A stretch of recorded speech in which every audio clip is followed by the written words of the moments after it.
Créé en 2010, l'Observatoire des sociétés de l'océan Indien fédère plus de 120 chercheurs, spécialistes des sciences humaines et sociales, mais aussi de droit, de littérature ou d'économie. Au fil des années, l'OSOA a su tisser un important réseau de partenaires internationaux, motivés par la compréhension des sociétés de l'océan Indien. 7 ans après le démarrage des premiers travaux, le moment était venu de faire le point, d'apprendre à mieux se connaître pour enclencher une nouvelle dynamique.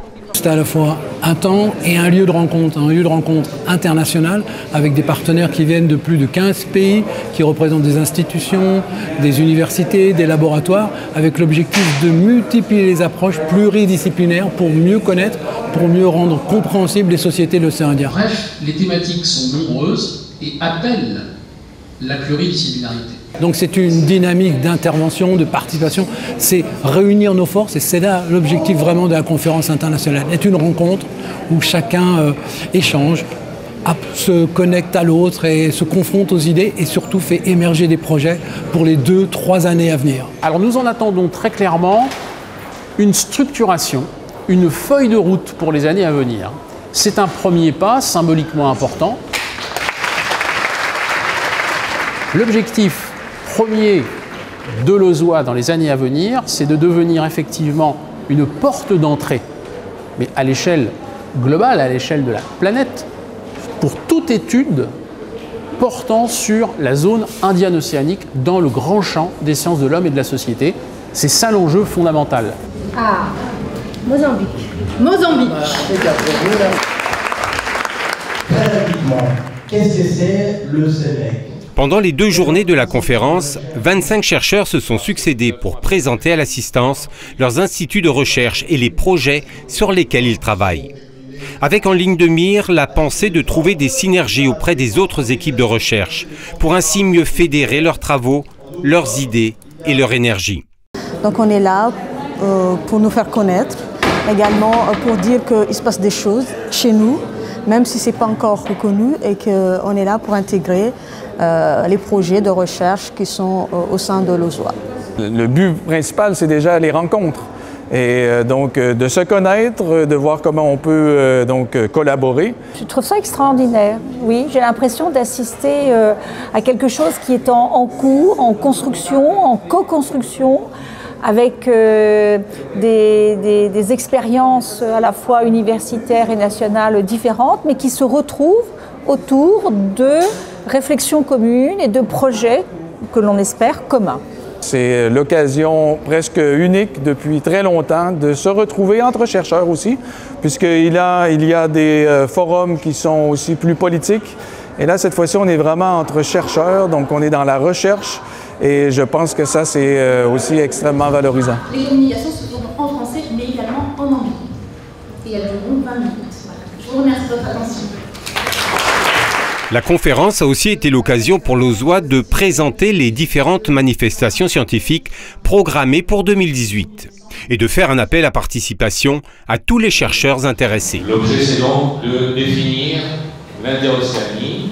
Le colloque, c'est le 4 et le 5 octobre 2018.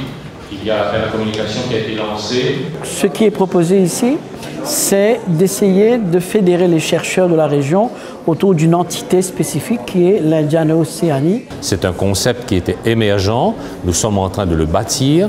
Les chercheurs ont un rôle très important dans la construction de cette India-Océanie, de ce concept-là, et justement bénéficier de la présence des collègues à la fois de l'océan Indien, des centres de recherche de l'océan Indien, mais également des collègues d'autres centres de recherche, notamment du Nord, qui travaillent sur cette partie de l'océan Indien. C'était l'occasion idéale pour moi de présenter ce colloque. C'est une occasion assez unique depuis 20 ans que je travaille sur l'océan Indien, et surtout dans le monde anglophone et dans le monde indien. Et véritablement, il y a une petite déconnexion entre la réflexion sur la région océan Indien qu'on fait ici dans les îles et la réflexion qu'on peut mener dans le grand océan Indien. Alors, il y a un intérêt immense d'être ici pour établir donc des ponts. On ne peut s'enrichir intellectuellement qu'à travers des échanges, le partage autour d'expériences communes. Ce qui est vécu par les Mauriciens à Maurice est vécu de manière plus ou moins identique, mais en même temps avec certaines différences qui méritent d'être connues par les Réunionnais, par les Malgaches, par les Seychellois et par l'ensemble des gens qui participent à ce type de conférence. La troisième demi-journée a permis de faire le point sur l'ensemble des revues scientifiques qui traitent de l'Indienne-Océanie et de présenter les carnets de recherche de l'océan Indien, la toute nouvelle revue électronique de l'OSWA. À côté des chercheurs, des étudiants en master d'histoire et de littérature de l'Université de La Réunion ont eu la chance de participer aux travaux de cette première conférence internationale. Je trouve ça vachement enrichissant parce qu'on n'a pas forcément l'occasion de savoir de quoi il est question dans les autres îles aux alentours. Du coup, on sait à peu près vers quelle recherche ils s'organisent et leurs projets dans l'année à venir. Et c'est intéressant pour nous, en tant qu'étudiants, d'avoir ces différentes visions et ces différents axes de travail de recherche. J'ai particulièrement été intéressée par la présentation du professeur mauricien qui a dirigé le premier dictionnaire de langue mauricienne et qui a un peu développé tout ça. Et oui, ça m'a particulièrement plu. C'est une opportunité pour voir comment fonctionne l'OSWA et comment ça fonctionne au niveau de, par exemple, les méthodologies des différents pays, comment ils abordent la question de l'Indien-Océanie. Ces 2 journées de rencontres et d'échanges auront parfaitement répondu aux attentes des responsables de l'OSWA. D'abord en valorisant la politique scientifique de l'Observatoire, mais aussi en l'internationalisant. Et c'est très encourageant parce que je vois que beaucoup de gens ont découvert des points communs, des possibilités de travail ensemble, des possibilités de coopération. Donc c'est un point de départ et j'espère que ça va continuer.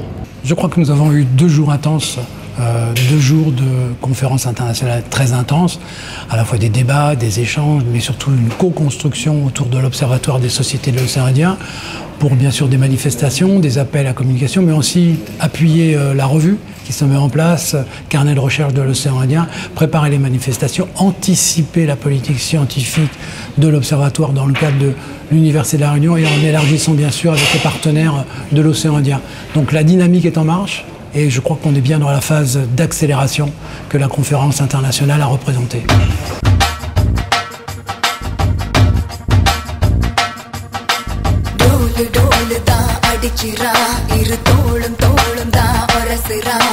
மேலும் கீழுமாய் இழுக்கிறான் முப்பாலும் கலந்து என்ன கலக்கிறான்